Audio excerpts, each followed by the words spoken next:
warahmatullahi wabarakatuh.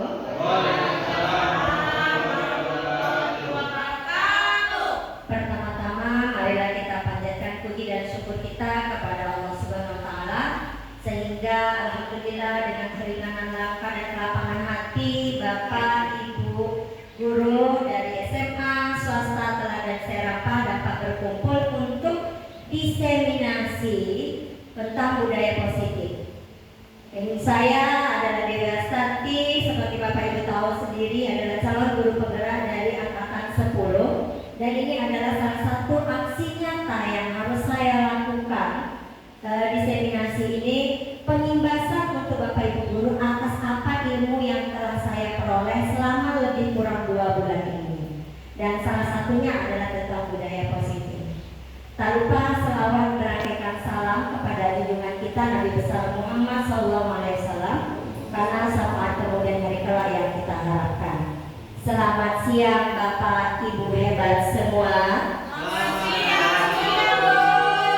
Sebelum saya memaparkan apa materi yang akan saya sampaikan, sebelumnya ada baiknya kita kasih kesempatan dulu untuk Bapak Kepala Sekolah memberikan sepatah dua kata-kata sebagai penyemangat kita pada siang hari ini. Kepada Bapak Kepala Sekolah, tempat dan waktu kami persilahkan.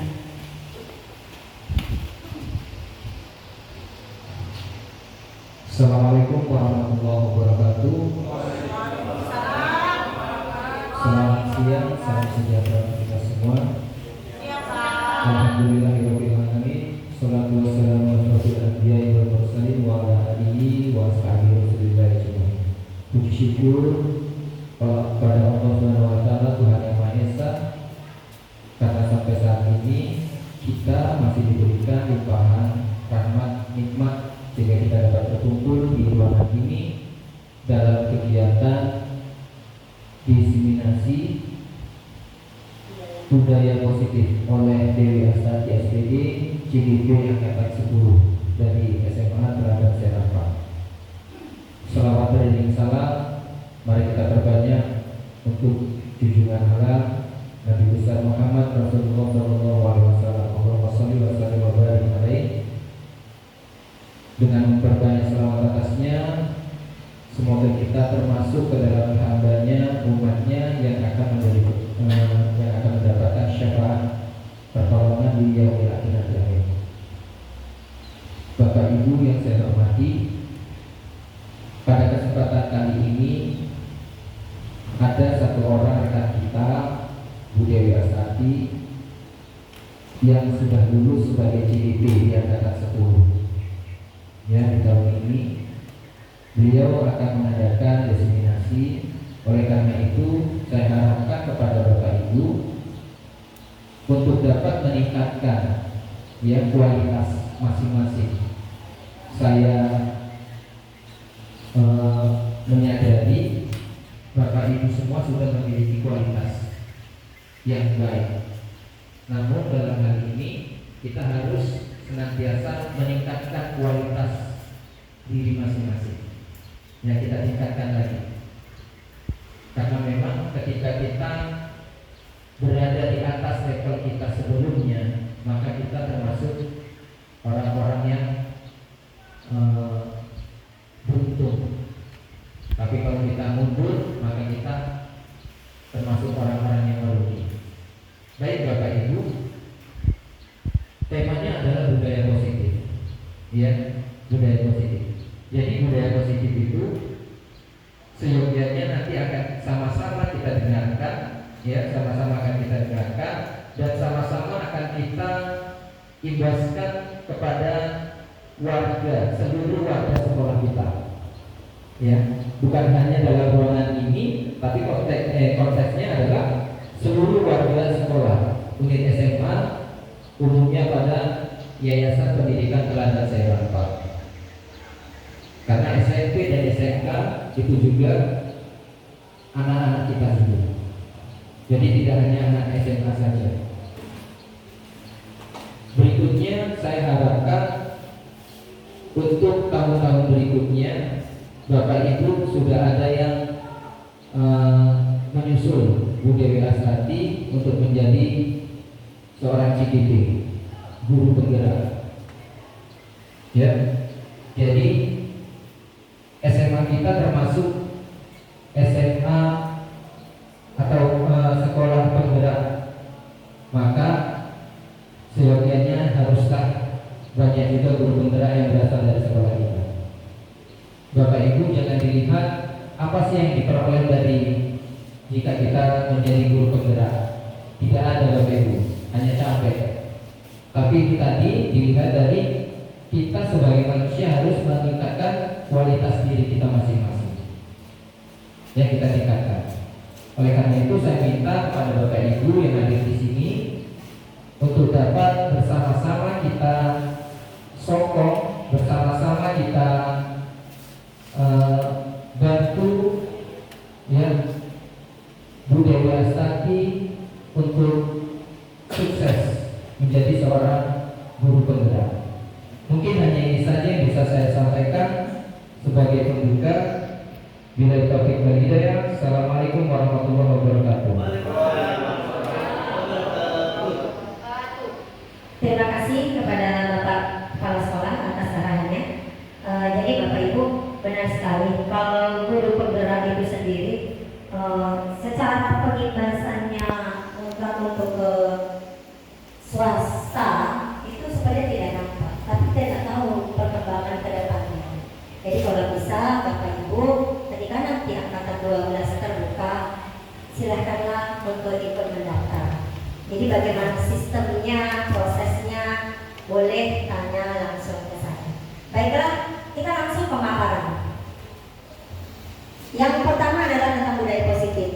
Budaya positif itu adalah pengembangan yang ada di dalam sekolah atau di dalam lingkungan kita. Potensi positif yang ada. Nah, konsep inti budaya positif yaitu adanya perubahan paradigma positif, kemudian disiplin positif, meninjau kembali adanya nilai-nilai kebajikan, dan nilai-nilai kebajikan itu muncul karena adanya kebutuhan dasar manusia. Ketika kebutuhan dasar itu diperlukan, timbullah artinya motivasi perilaku manusia. Kemudian ada posisi kontrol guru apa saja dan keyakinan kelas itu bagaimana. Selanjutnya adalah segitiga restitusi. Lanjut Pak. Oke, pembelajaran paradigma baru.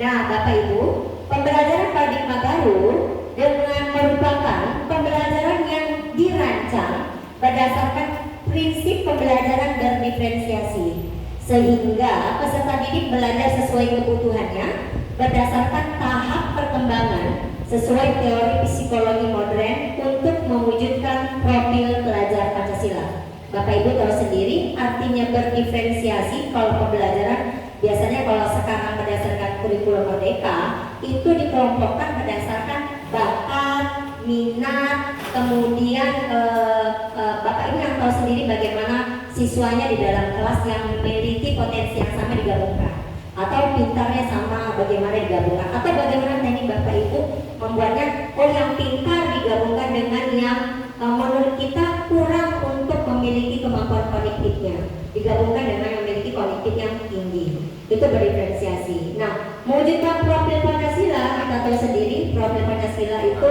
ada 6, yaitu 1. Beriman, bertakwa kepada Tuhan Yang Maha Esa dan berakhlak mulia. Kemudian berkebinekaan global.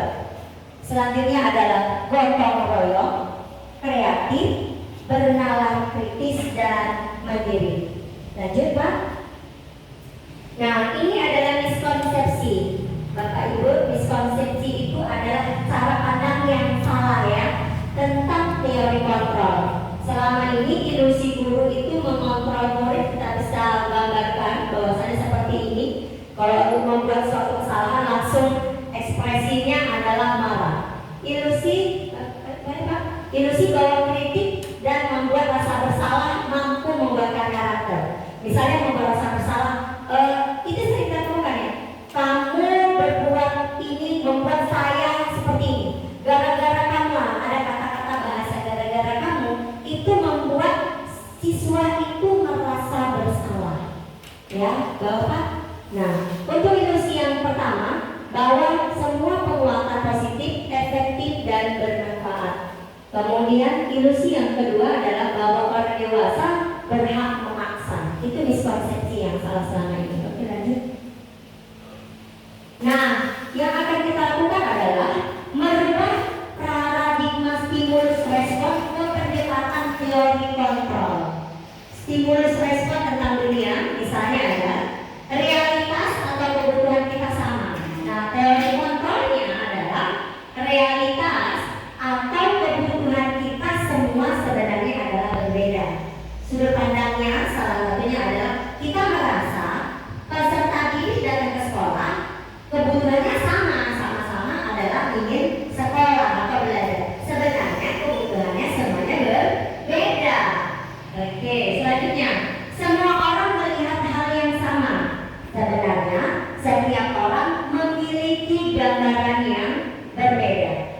Lalu kita mencoba mengubah orang agar berpandangan sama dengan kita. Teori kontrol seharusnya adalah kita berusaha memahami pandangan orang lain tentang dunia. Stimulus respon tentang dunianya adalah perilaku buruk dilihat sebagai suatu kesalahan. Selama ini kita lihat seperti itu ya Bapak Ibu. Perilaku buruk adalah suatu kesalahan. Sebenarnya adalah semua perilaku buruk yang dilakukan punya tujuan. Jadi ini apa yang kita lakukan? Mereka melakukan kesalahan. Kita harus tanya dulu tujuanmu apa membuat itu. Jangan langsung kita menjudge anak itu salah. Saya bisa mengontrol orang lain. Harus Bapak ingat, kita tidak bisa mengontrol orang lain. Pemaksaan ada pada saat bujukan gagal. Maka apa yang akan kita lakukan? Kolaborasi dan konsensus menciptakan pilihan-pilihan baru. Lalu model berpikir menang atau kalah. Seharusnya model berpikirnya adalah menang. Jadi selama ini kan menang ya udah kalah, gitu kan? Kita berpikir sekarang adalah menang dan menang. Lanjut Pak. Nah, disiplin positif. Disiplin positif itu berasal dari disiplina, yang artinya belajar. Jadi selama ini kita udah salah yang mengartikan disiplin ya Pak. Sebenarnya arti disiplin itu sebenarnya adalah belajar. Disiplin mengacu pada disiplin diri yang memiliki tanggung jawab terhadap apa yang dilakukannya berdasarkan nilai-nilai yang diyakini. Disiplin positif merupakan salah satu cara penerapan disiplin yang bertujuan untuk menumbuhkan kesadaran serta memberdayakan peserta didik tanpa imbalan, tanpa penghargaan, tanpa reward, tanpa ancaman, dan tanpa hukuman. Ini PR kita. Bagaimana kita melakukan hal itu? Selama ini tidak usah jauh, saya sendiri selalu menerapkan disiplin itu dengan reward. Belajar ya, supaya niat anaknya belajar pasti pakai reward. Misalnya poin aja dan kita kasih merupakan reward. Kemudian ketika ada anak-anak melakukan kesalahan, pasti hukuman. Salah satunya misalnya kalau kamu tidak mengerjakan tugas, saya dikasih dari. Udah suatu ancaman yang kita lakukan. Inilah paradigma baru yang akan kita lakukan, bagaimana merubah statement itu, bagaimana merubah semua yang perilaku-perilaku itu. Dan ini berdampak positif tidak pada diri saya. Makanya saya mengimbaskan kepada Bapak Ibu semuanya agar kita melakukan ini untuk warga sekolah kita, untuk sekolah kita sendiri. Oke, selanjutnya Pak. Nah, nilai-nilai kebajikan. Nilai-nilai kebajikan Bapak Ibu sebenarnya tidak hanya profil pelajar Pancasila. Selama ini kita tahunya kan profil pelajar Pancasila. Nah, untuk Indonesia sendiri berdasarkan kurikulum Merdeka sekarang, kita mengacu kepada nilai-nilai kebajikan tentang profil pelajar Pancasila. Padahal ada banyak contoh nilai kebajikan. Contohnya berdasarkan Indo Primary Years Program atau PEP. Nah, banyak kata-kata untuk yang diambil, yaitu ada toleransi, rasa hormat, integritas, mandiri, menghargai, antusias, empati, keingintahuan, kreativitas, kerjasama, percaya diri, dan komitmen. Itu menurut Ibu Primary Years Program. Nah, untuk 9 pilar karakter ini, 9 pilar karakter banyak pakai juga loh Ibu. Kalau saya tidak salah kemarin ini sekolah sepertinya memakai 9 pilar karakter. Karena mereka kan seperti Sutoma satu sekolah di pakai kurikulum Singapura. Nah, mereka pakai ini acuan juga cinta Tuhan dan segenap ciptaannya, kemandirian, tanggung jawab, kejujuran atau amanah, diplomatis, hormat dan santun, dermawan, suka menolong dan gotong royong, percaya diri, kreatif, pekerja keras, kepemimpinan, keadilan, baik dan rendah hati, toleransi, kedamaian dan kesatuan. Mungkin kalau Indonesia terlalu banyak ya penjabarannya, jadi kita ambil yang profil belajar Pancasila, mencakup semua.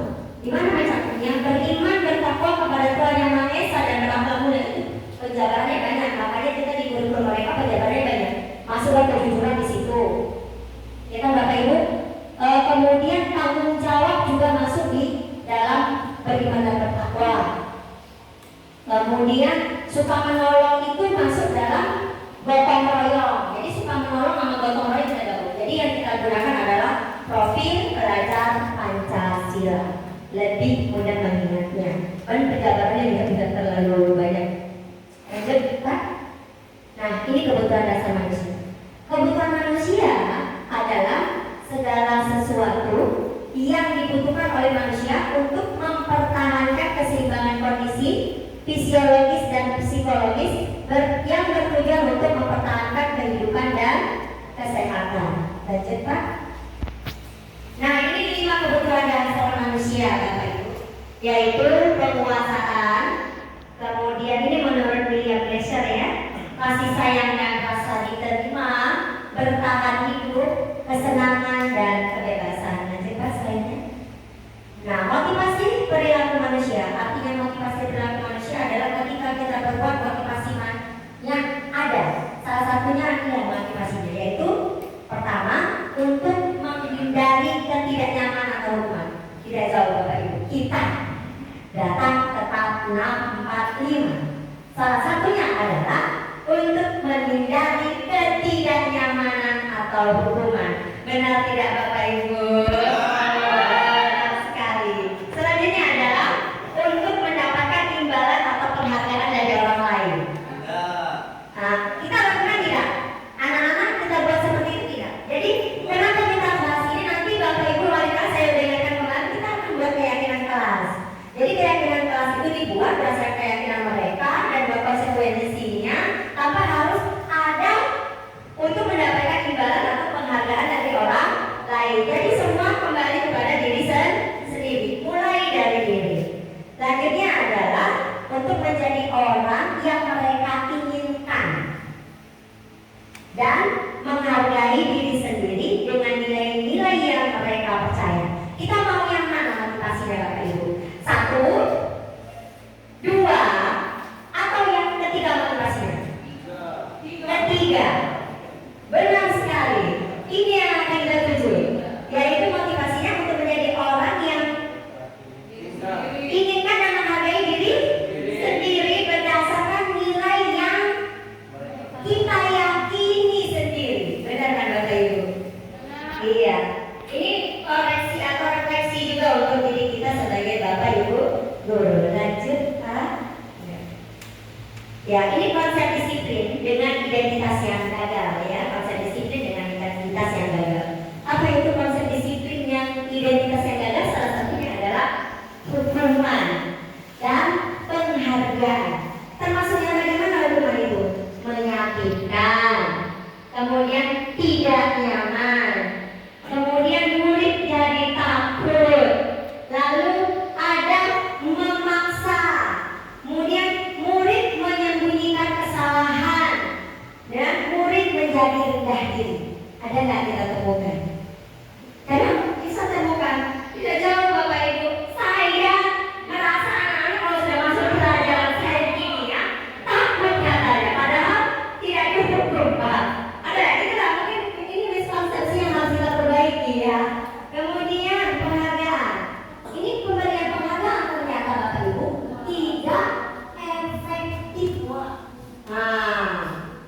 Ternyata pemberian penghargaan itu tidak efektif, merusak hubungan atau sifat iri. Benar nggak Bu?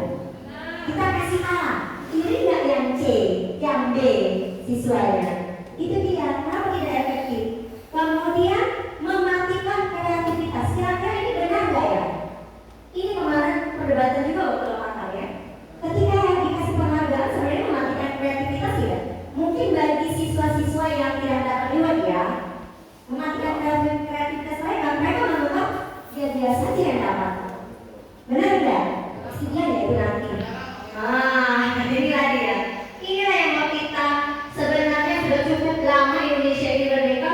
Terlalu banyak sudah ini baru mulai kita kembangkan. Merubah hal yang sudah menjadi apa namanya itu rutin ya, agak ribet. Kemudian mengukur dengan sistem ranking. Makanya benar kurikulum mereka dipakai ranking. Maka tidak ada kan Bapak Ibu sebenarnya di rapot itu ranking. Bagaimana Bapak biasanya? Di rapot tidak ada pakai ranking sebenarnya. Namun ada beberapa konsep nanti mereka datang setelah menjadi alumni, mereka datang ada surat keterangan mereka minta bahwasanya mereka itu siswa yang ranking berprestasi. Terima kasih Bapak Kepala Sekolah dan jawabannya. Mungkin kita bahasakan makanya di rapor semester Bapak Ibu kan ada keterampilan di situ Pak. Dia aktifnya di mana? Kalau bisa jadi tukang tidur, buat aja keterangannya aktif untuk berleha-leha. Itu dia Pak, keterangan aktifnya, aktifnya iya. Ya itu memang benar sekali men. Iya. Kemudian merampas hak menghargai dirinya. Jadi oke lanjut Pak. Ini yang saya. Nah ini dengan identitas yang sukses. Nah yang seperti apa yang sukses? Dengan memberikan konsekuensi dan restitusi. Yang bagaimana itu konsekuensi? Penguatan jangka pendek. Jadi jangka pendek itu ya pada saat itu atau jangka waktunya seminggu nanti atau sebulan. Konsekuensinya di apa lagi? Di apa namanya kalau kita diacak lagi atau apa namanya itu diulang kembali, buat lagi keyakinan yang baru, konsekuensi yang baru kira-kira apa? Ketika kita lihat perkembangannya. Kemudian perlu monitoring berkelanjutan. Kemudian ada stimulus dan murid menghormati peraturan, kehilangan waktu untuk merenungi kesalahan. Nah, untuk restitusi ini murid bertanggung jawab untuk perilakunya. Kemudian fokus pada pemecahan masalah untuk jangka panjang. Kemudian ada teori kontrol, yaitu dirinya memegang kontrol seperti apa. Kemudian murid bersemangat untuk memperbaiki kesalahan. Lanjut Pak. Yuk, konsep disiplin. Ya, konsep disiplin dengan pendekatan restitusi adalah sebuah cara untuk menanamkan disiplin positif. Restitusi adalah proses menciptakan kondisi bagi murid untuk memperbaiki kesalahan sehingga mereka bisa kembali pada kelompok mereka dengan karakter yang lebih kuat. Ciri-cirinya bukan untuk menebus kesalahan, namun untuk belajar dari kesalahan, memperbaiki hubungan, kemudian ada tawar-menawar dengan siswa, tapi bukan paksaan. Beda ya Bapak Ibu, tawar-menawar dengan paksaan ya. Kemudian restitusi menuntun untuk melihat ke dalam diri, mencari kebutuhan dasar yang untuk mendasari tindakan. Kemudian restitusi diri adalah cara yang paling baik. Restitusi fokus pada karakter anak, bukan tindakan apa yang harus kita lakukan. Kemudian fokus pada solusi dan mengembalikan murid yang berbuat salah pada kelompoknya. Artinya supaya dia tidak jauh dari siswa-siswa yang lain. Jadi bisa timbul akhirnya rasa minder. Itu kemarin ada pertemuan kita siswa yang ingin pindah kelas ya kan ya, di 11-3. Kan dia tidak menghindar dari kelompoknya. Kita ambil alih supaya dia berada di kelompoknya. Nah itu dia. Yuk. Perbedaan. Ini contoh kasus siswa yang sering tidak mengerjakan PR. Kalau hukuman, guru menghukum siswa tersebut, misalnya hormat bendera, marah, ini sering dia Bapak Ibu. Saya tidak mau marah ya kalau tidak mengerjakan PR. Inilah yang mau kita perbaiki. Kita sama-sama untuk refleksi diri. Ya, konsekuensi. Guru memberikan konsekuensi dengan mengerjakan PR-nya saat istirahat atau dikerjakan sebanyak 3 kali lipat. Beda ya Pak? Itu bukan hukuman, tapi itu adalah konsekuensi. Nah, anaknya terlambat, kita kasih hukuman nulis jangan terlambat ya. Atau mengerjakan tugas, tidak mengerjakan tugas disuruh buat 2 kali lipat. Itu konsekuensi, bukan hukuman. Kemudian guru tegas dan siswa menghormati peraturan. Artinya tegas Bapak Ibu, kalau kita sudah buat A dengan ini, dengan siswa yang lain juga harus tegas yang sama. Karena itu konsekuensi, bukan hukuman. Kemudian restitusi. Nah kalau restitusi berbeda. Dulu guru nanya dulu nih ke siswanya, keyakinan kelasnya, kira-kira dia melanggar yang mana. Kemudian membantu menyelesaikan masalahnya. Misalnya, kenapa kamu tidak mengerjakan tugas? Alasanmu apa? Saya main HP. Kan dia punya alasan Bapak Ibu. Setiap anak punya alasan tidak mengerjakan tugas, mungkin tertiduran, main HP, membantu orang tua. Misalnya kan Bapak Ibu, kita punya tahu dulu alasan dia tidak mengerjakan tugas apa. Nah, jadi guru terbuka dengan siswa, menghormati dirinya dan orang lain. Itu dia. Inilah 5 posisi kontrol restitusi dari kita Bapak Ibu guru. Manakah kita? Di posisi manakah kita sekarang ini? Apakah pendukung? Jangan gitu. Bapak Ibu, kita manakah? Apakah kita pendukung setelah penjabaran yang tadi saya beri? Kita di mana posisi? Atau merasa bersalah sering? Atau kita sebagai teman ini kita ajak ngobrol biasa gitu ya. Nah, biasanya ini kita yang mana? Termasuk yang mana? Coba tanya jawab pada diri masing-masing. Semua. Oke. Pemantau. Oke. Atau manajer. Manajer apa tadi? Semuanya masuk. Kalau manajer itu tadi kita harus ajak anak itu buat salah jangan langsung marah. Tapi panggil dulu dia secara pribadi. Ditanya alasannya, mengapa kamu kira-kira melanggar peraturan mana, apa solusi yang harus kamu buat. Dia mencari solusi sendiri, bukan kita yang mencari solusinya Bapak Ibu. Itu tadi ya posisi manajer. Jadi ketika dia buat salah, kita arahkan dia harus cari solusi untuk diri dia sendiri bagaimana. Kita hanya sebagai manajernya saja. Oke, lanjut. Nah, contoh 5 posisi kontrol. Penghukum, patuh yang pulang sekolah, lalu berdiri di depan barisan. Yang mana itu? Kalau anak terlambat kita bariskan di depan ya Bapak Ibu. Ya, pemantau, kamu sudah melanggar apa peraturan dan konsekuensinya. Oke, teman, ayolah yang tertib. Ini contoh kata-katanya ya Bapak Ibu. Ayolah yang tertib. Nah, buatlah guru bangga. Kali ini tidak apa-apa kamu salah. Kira-kira yang mana kita ini? Kalau pembahasan bersalah kata-katanya, berapa kali Bu Guru bilang harus memberitahu kamu, Bu Guru kecewa sama kamu. Oke, untuk manajer, apakah kamu tahu kesalahanmu? Begitu dia bertanya. Ya, langsung kita judge. Kalau ini kan salah, lambat kamu. Benar Bapak Ibu? Tidak. Apa kesalahanmu? Nah, dia yang menjawab. Kesalahan dia apa? Kira-kira bagaimana kamu akan memperbaiki kesalahannya? Inilah Bapak Ibu posisi yang harus kita miliki sekarang ini.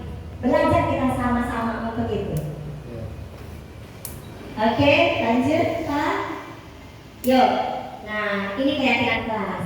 Ini juga menjadi PR untuk Bapak Ibu wali kelas. Seperti kemarin sudah saya sampaikan. Nah, keyakinan kelas ini dibuat nanti, dipajang sebagai poster atau menjadi seperti struktur kelas ya Pak. Harus punya Pak semua kelas untuk ini. Mengapa keyakinan kelas? Mengapa tidak peraturan kelas saja? berbeda. Kalau peraturan itu dia ada hukumannya nanti jadinya. Kalau dia keyakinan, konsekuensi kembali. Dan harus bersama. Membuat keyakinan kelas itu tidak bisa sendiri, tidak bisa kita menentukan. Jadi Bapak wali kelas, harus wali kelas, tanyakan kembali ke anak-anak untuk kita buat keyakinan kita kelasnya apa nak. Nah, konsekuensinya bagaimana? Dibuat bersama, diyakini bersama, diingat bersama, dilaksanakan bersama. Itu keyakinan kelas. Mengapa kita memiliki peraturan tentang penggunaan helm pada saat mengendarai kendaraan roda 2 atau motor? Ini menjadi pertanyaan ya. Kemudian, mengapa kita memiliki peraturan tentang penggunaan masker dan mencuci tangan setiap saat? Supaya agar orang lain, salah satunya adalah untuk mematuhi kah? Bukan kan Bapak Ibu? Salah satu ciri utamanya adalah bukan untuk mematuhi. Tujuan dari membuat keyakinan itu bukan untuk patuh, bukan. Tapi kembali ke diri. Kalau pakai helm adalah untuk keselamatan diri. Kalau masker supaya tidak tersebar penyakit dari orang lain, untuk kesehatan diri. Benar kan juga Bapak Ibu? Kembali ke situ, bukan supaya patuh, bukan. Supaya tidak khilaf. Oke, lanjut. Ya, Bapak Ibu, sebelum kemarin kita SBK dulu ya sebentar. Berdiri Bapak Ibu, kita SBK ya, biar relax sedikit. Ya. Kita buat apa ini ya? Kita buat ini aja ya. Dikasih apa? Dikasih W, kasih O, kasih W. Wow, keren. Wow, keren. Gitu ya Bapak Ibu. Ya. 3, dikasih apa? Dikasih W, kasih O, kasih W. Wow, keren. Wow, keren. Oke, terima kasih Bapak Ibu. Oke, silakan kembali Bapak Ibu. Oke, sebelum Oke, Bapak Ibu. Lanjut. Kemarin ini kegiatan kita untuk membuat keyakinan kelas. Untuk yang tadi Bapak Ibu, ada Bapak Ibu mau bertanya sebelum saya lanjut kita tentang keyakinan kelas. Karena tema keyakinan ini kelas ini berbeda sendiri. Atau mau bertanya atau berbagi pengalaman, boleh Bapak Ibu. Silakan kita berdiskusi di sini. Silakan. Oh Bapak. Oh Bapak kepala sekolah. Ya, silakan Pak. Baik, terima kasih atas kesempatannya. Sedikit saya akan menanyakan perihal keyakinan kelas, kan gitu. Pribadi di saya ini kelasnya banyak jadinya, kan gitu. Bapak Ibu punya satu kelas, Bapak Ibu wali kelas punya satu kelas masing-masing. Berarti kalau saya punya kelas dari Bapak Ibu semua, ya. Manajerial saya di sekolah, saya punya satu konsep gimana ya kalau nanti kita buat keyakinan sekolah, kan gitu. Nah, manajerial saya kan tingkatannya kan sekolah nih, banyak kelasnya, kan gitu kan. Jadi di lingkungan sekolah bagaimana caranya untuk membuat satu keyakinan itu? Apakah kita mengundang pihak OSIS sebagai perwakilan siswa, atau kita undang seluruh umat siswanya dan juga guru-gurunya, warga sekolah SMA-nya, atau kita libatkan orang tua dalam hal ini? Terima kasih Ibu. Tepuk tangan dulu untuk Bapak. Terima kasih atas pertanyaan yang Bapak sampaikan ini. Bapak sebagai stakeholder untuk di SMA Swasta Teladan, saya rampak. Jadi sebenarnya Bapak Ibu, keyakinan kelas itu kan cakupannya kecil. Keyakinan kelas itu dibuat untuk nanti akan berkembang menjadi keyakinan sekolah Bapak. Dan keyakinan sekolah itu berlaku untuk seluruh warga sekolah. Nah, bagaimana cara pembentukannya? Yang pertama, seluruh warga sekolah wajib ikut. Tapi bukan berarti seluruh siswa ikut Jadi untuk keyakinan sekolah kita bentuk, tadi kan kita sudah punya keyakinan kelas masing-masing. Wali kelas kan sudah menampung aspirasi anak-anaknya di kelasnya masing-masing, Bapak. Itulah nanti wali kelasnya gabung, kemudian seluruh Bapak Ibu guru, termasuk tata usaha Bapak Ibu juga, jadi seluruh warga. Dan memang Pak, orang tua juga harus dihadirkan. Perwakilan saja yang memang kita perlukan, termasuk OSIS. Jadi OSIS. Jadi kalau untuk seluruh siswa, tadi kan sudah tampung dari Bapak Ibu wali kelas. Nah, keyakinan dari kelas masing-masing lah kita ambil.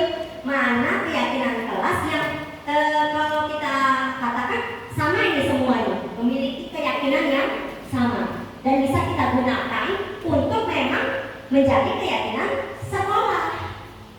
Itu dia kuncinya Pak. Nah, jadi kalau untuk seluruh siswa enggak lagi. Jadi OSIS kita libatkan karena OSIS harus tahu kegiatannya. Kemudian orang tua juga harus dipanggil untuk dalam hal ini. Harus perwakilannya ada. Bagaimana Bapak? Oke, Bapak Ibu yang lain boleh bertanya, silakan. Sebelum kita lanjut keyakinan kelas tentang teori kontrol manajer, boleh Pak kembalikan slide sebelumnya biar Bapak Ibu kembali mengingat. Oke, ini 5 contoh penerapan 5 posisi kontrol. Atau sebelumnya sebelum masuk keyakinan kelas, saya kemarin sudah buat video, salah satu contoh video yang saya buat untuk menjadi posisi manajer. Salah satu contohnya. Ya Bapak Ibu, boleh Pak? Jangan dimatikan tapi tutup aja. Oke, yang video ada? Atas sebentar. Atas sebentar. Aduh. Iya, itu. Ini salah satu contoh manajer. Kita tonton dulu videonya ya Bapak Ibu. Agak cepat kan nanti Pak udah cepet ya. Enter. Dipercepatkan aja, dipercepatkan Pak ini. Pas masuk ke videonya aja. Oke, langsung. Balik Pak, balik. Iya, sedikit lagi. Oke, ini dia tadi. Oke, balik. Ini tadi 3. Ini stop kan Pak? Itu nanti restitusi ya. Ini salah satu restitusi nanti akan kita bahas. Oke. Boleh deh. Apa Bluetooth? Bluetooth mana? Ini nyala.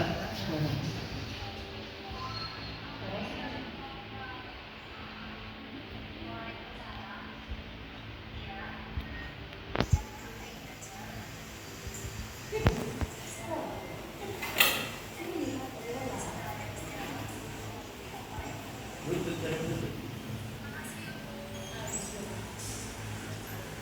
Stopkan dulu Pak. Enter aja. Oke. Jadi kenapa kita harus kembalikan ke kelompok? Inilah Pak bahasa dikembalikan dulu ke kelompoknya. Jadi ketika anak melakukan kesalahan, kita tidak langsung menjudge anak itu di depan ini. Atau kamu kenapa ini? Nah, tidak begitu. Tapi silakan dulu. Nanti jangan istirahat temui saya di kantor. Begitu Bapak Ibu. Nanti Pak. Ya.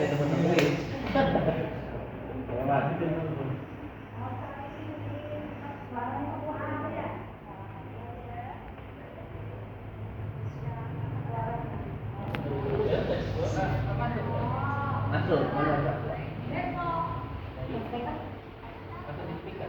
Enggak lah, masih di laptop suaranya. Kan enggak terhubung ke itu. Jangan nanti begini.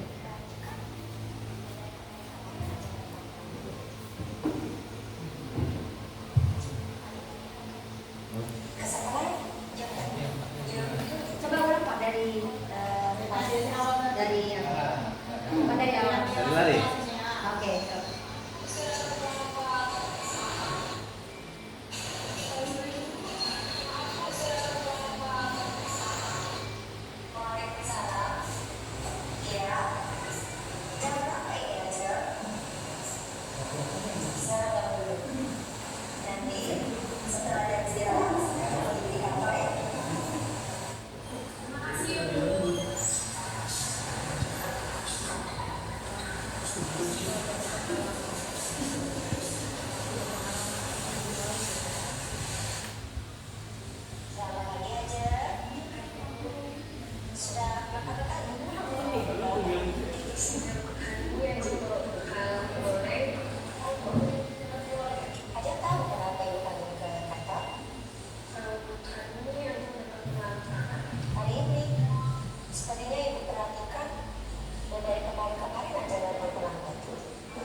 bersama di kelas.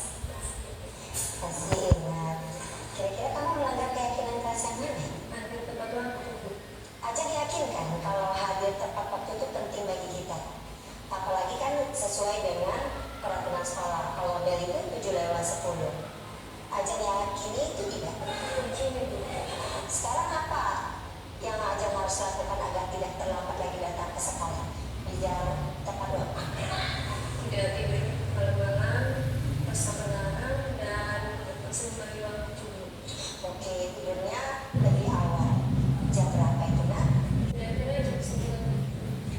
Nah, nanti pasang alarmnya jam 5. Jadi biar kamu bisa sholat subuh dan kamu bisa atur waktu untuk membantu orang tua. Ajeng sekarang sudah tahu apa yang Ajeng harus lakukan. Oke, kapan Ajeng mau memulainya? Mulai nanti. Baiklah, berarti hari ini Ajeng mau melakukan perubahan menjadi yang lebih baik dan membuat bangga orang tua. Terima kasih ya Ajeng. Ibu yakin Ajeng mampu untuk menjadi pribadi yang lebih baik.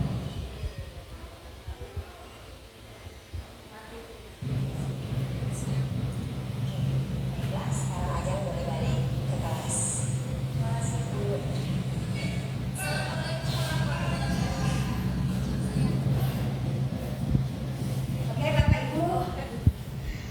Oke Bapak Ibu, itu salah satu contoh posisi manajer. Posisi manajer. Jadi kita tidak langsung menjudge atau mau kemana, tapi kita ajak anak untuk bercerita, mencari tahu apa alasan dia.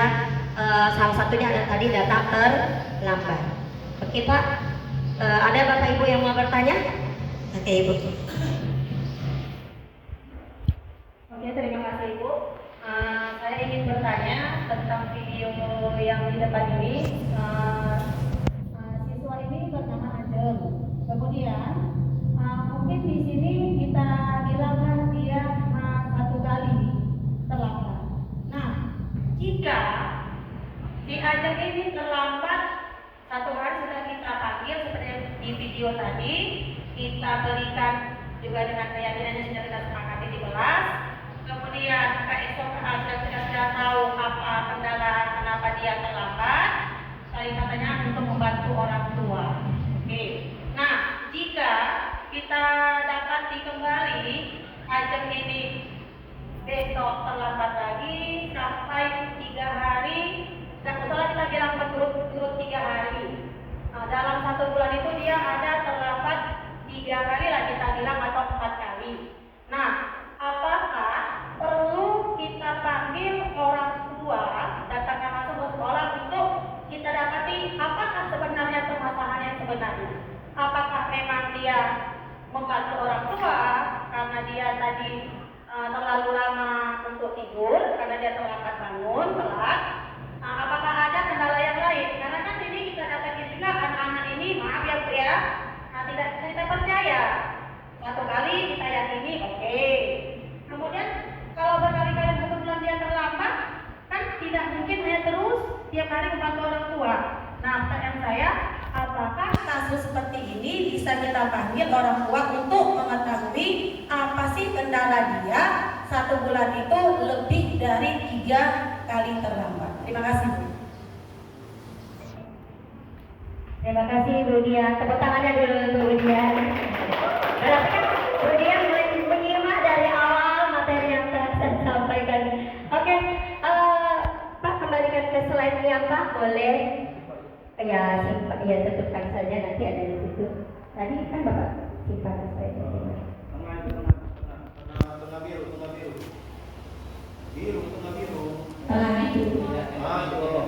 Ya, betul. Bapak Ibu, posisi yang 5 ini semua Bapak Ibu bisa lakukan. Itulah yang harus Bapak Ibu dulu pertama ya. Tapi posisi mana yang paling baik adalah manajer. Seandainya manajer sudah kita lakukan, kita turunkan posisi kita buat siswa rasa bersalah. Jangan Bapak Ibu, sudah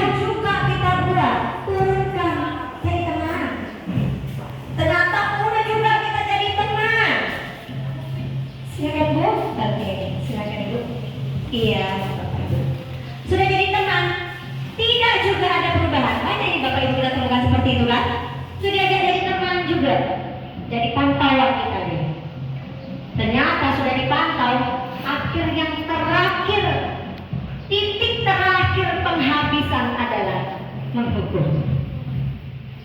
Boleh Bapak Ibu. Tapi tetap harus dari yang mana dulu yang kita belajar. Jangan langsung kita menghukum. Jadi kalau pertanyaan Budian sudah berulang kali dikasih tahu, boleh nggak kita panggil orang tua? Boleh. Jadi itu nanti dia masuk kemana Bapak Ibu? Kemana kita? Pembuat rasa bersalah. Kenapa? Karena kesalahannya orang tua harus dipanggil datang ke sekolah. Benar nggak Bapak Ibu? Iya. Jadi berarti kita sudah turun dari kondisi manajer menjadi kondisi pembuat rasa bersalah. Itulah dia. Jadi boleh dipanggil orang tua. Itu langkah ketika kita sudah pakai manajer, kan tidak mungkin kita panggil terus, kita ajak cerita terus, kita posisikan diri kita menjadi pembuat rasa bersalah. Tidak berlaku kita jadikan posisi kita jadi teman. Tidak berlaku juga jadi pemantau. Titik terakhir bisa asal pikir hukum Bapak Ibu. Bisa. Ya, oke. Bagaimana Bapak Ibu? Oke, bagaimana Bapak Ibu? Oke. Ada lagi pertanyaan Bapak Ibu? Biar kita lanjut slide untuk kemana Pak? Keyakinan kelas. Oke. Bisa kita lanjut? Ya. Keyakinan kelas. Iya Pak? Iya Pak. Silakan. Oh boleh Pak. Terima kasih. Satu lagi.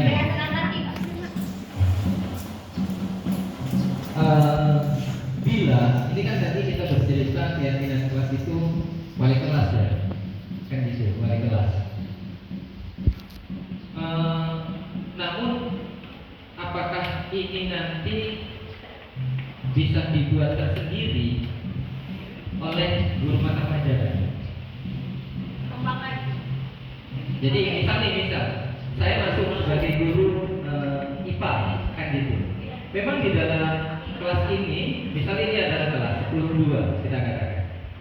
Di dalam kelas ini sudah terbentuk keyakinan kelas 10-2 nih, kan gitu. Apakah bisa nantinya saya pribadi sebagai guru IPA adalah keyakinan kelas materi IPA? Nah mungkin seperti itu Ibu. Oke, terima kasih Bapak Kepala Sekolah. Tepuk tangan lagi sekali lagi.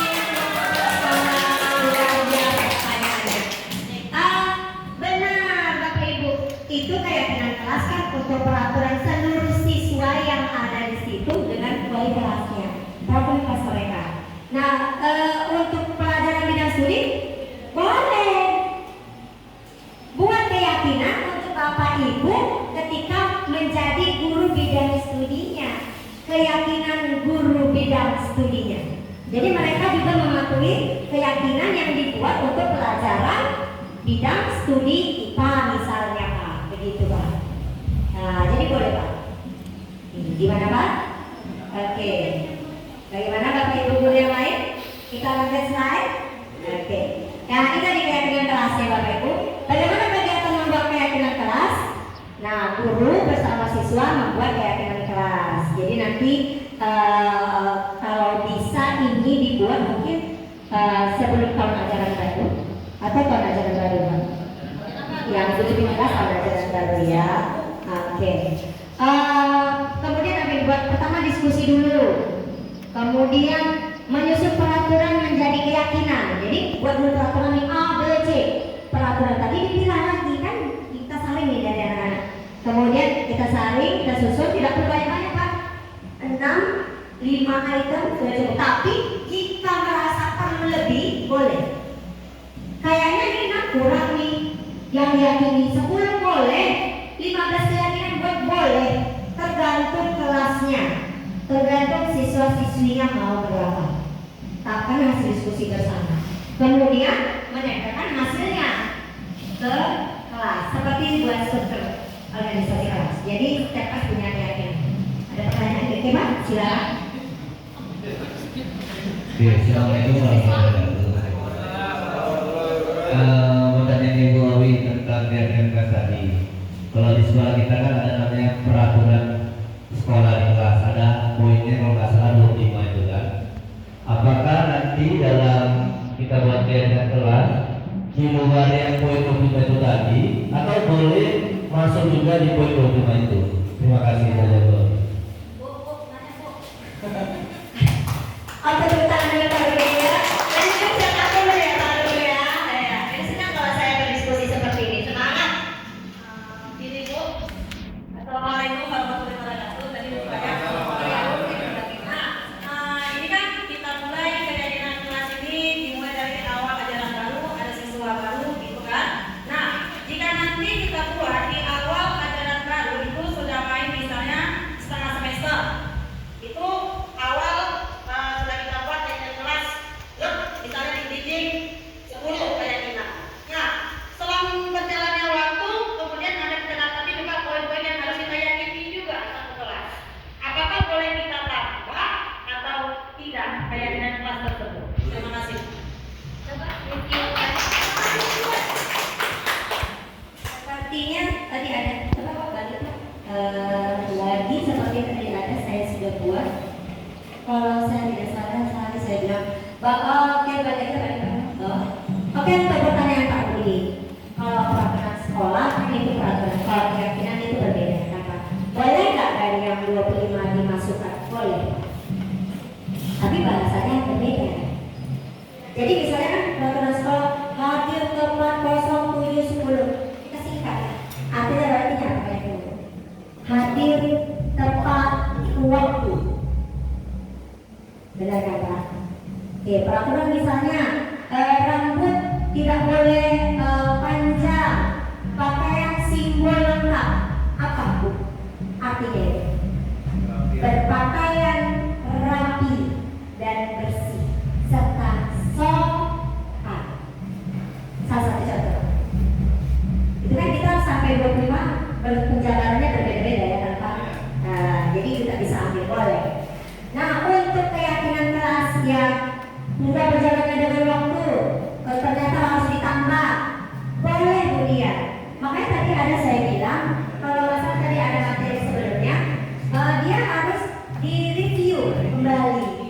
Nah, tadi kan ada saya jelaskan kan, direview kembali untuk memperbaiki apakah mau ditambah, apakah keyakinan ini sudah disepakati bersama masih banyak yang melakukan kesalahan, berarti harus ada ditambah. Jadi boleh. Oke, bagaimana Bu Dia? Dikasih apa? Dikasih W, kasih O, kasih W. Wow, keren. Wow, keren. Oke, lanjut Pak. Bagaimana membentukkan keyakinan kelas ini dia? Ya Bapak Ibu, dari abstrak, daripada peraturan, sedikit saja biar mudah diingat. Kemudian berupa pernyataannya universal, tidak terlalu khusus, dapat diterapkan di kelas. Kemudian bersedia meninjau kembali, nah ini dia. Nah, bersedia meninjau kembali keyakinan kelas dari waktu ke waktu, ada yang jangka pendek, ada yang jangka panjang. Dibuat dalam bentuk positif, semua warga kelas sebenarnya ikut berkontribusi dalam pembuatan keyakinan kelas. Ya Pak, lanjut. Oke, ini dia segitiga restitusi. Segitiga restitusi dilakukan untuk kita lebih mengkondisikan sebagai manajer. Apa saja? Yang pertama adalah menstabilkan identitas. Kita semua akan melakukan hal yang terbaik yang bisa kita lakukan. Itu dari yang menstabilkan identitas, bahasanya kita semua pasti pernah buat salah. Nah, seperti itu. Menstabilkan identitasnya. Oke, kemudian validasi tindakan yang salah. Semua perilaku memiliki alasan Bapak Ibu. Dia tidur di kelas, pasti punya alasan. Dia datang terlambat, punya alasan. Tidak ikut pelajaran, cabut jam pelajaran, punya alasan. Ya Bapak Ibu, kemudian menanyakan keyakinan. Kita semua memiliki motivasi internal. Jadi kita menanyakan kembali keyakinan mereka. Datang ke sekolah tujuannya apa? Yakinkan kembali dengan keyakinan mereka dan keyakinan kelas yang sudah kita sepakati. Ini sebenarnya. Oke, bagaimana Bapak Ibu? Ada lagi pertanyaan yang ingin disampaikan? Demikianlah pemaparan yang saya sampaikan. Terima kasih banyak kontribusinya untuk hari ini. Luar biasa semangatnya. Dan saya harap untuk kedepannya ini dapat kita aplikasikan, bukan untuk diri saya sendiri tapi untuk kita semua dan untuk warga sekolah. Semua ini tidak bisa berjalan kalau saya bergerak sendiri, tapi semua bisa berjalan kalau seluruh warga sekolah bekerja bersama-sama, berkolaborasi bersama. Oke Bapak Ibu, terima kasih atas perhatian Bapak Ibu untuk hari ini. Terima kasih atas pertanyaan-pertanyaan yang disampaikan. Dan untuk kedepannya agar lebih kita tindak lanjuti, terutama adalah kita yang pertama PR-nya adalah membuat keyakinan kelas untuk kelas kita masing-masing dan merefleksikan diri kita di bagian yang mana. Kalau bisa untuk kedepannya kita menjadi posisi kontrolnya di posisi manajer, sudah tidak lagi penghukum. Ini PR buat Bapak Ibu, tapi bukan buat Bapak Ibu, terutama buat diri saya sendiri. Oke? Lebih dan kurang saya minta maaf. Kepada Allah saya mohon ampun. Nanti setelah ini dipimpin doa. Bila bisa dilihat fastabiqul khairat. Assalamualaikum warahmatullahi wabarakatuh. Doa Bapak Masyah saya minta untuk bantuin doa. Ya, ketawa kalian. Assalamualaikum warahmatullahi wabarakatuh.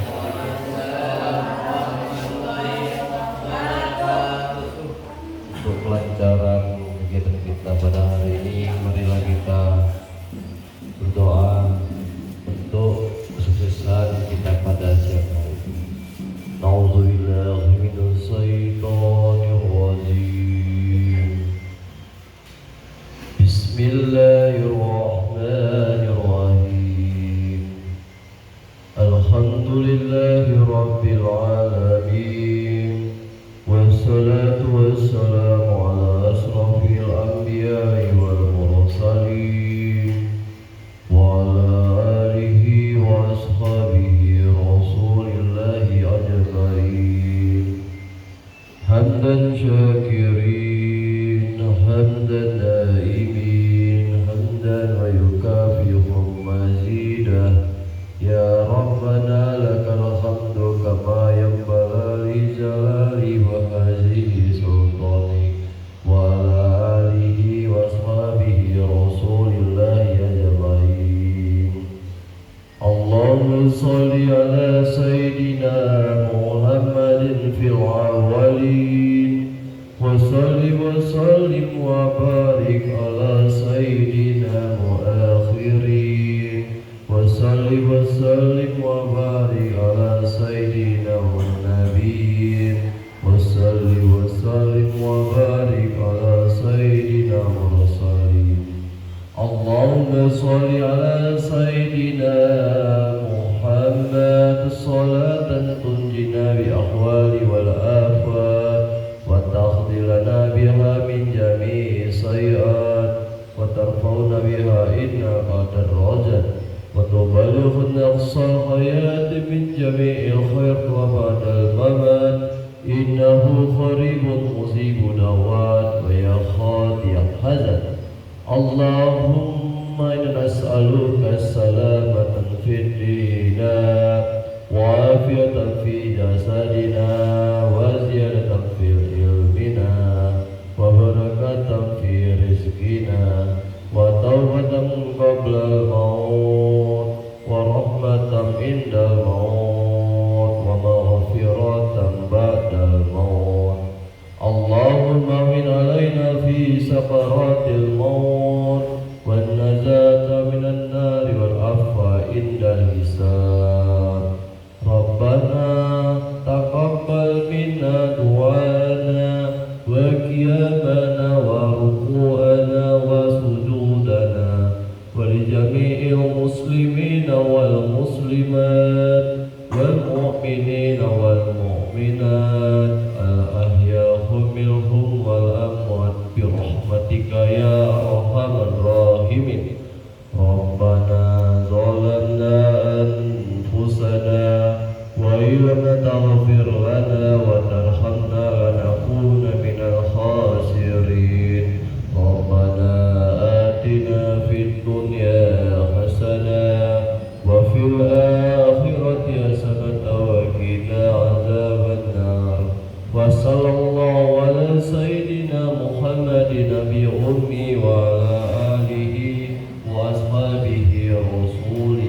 Assalamualaikum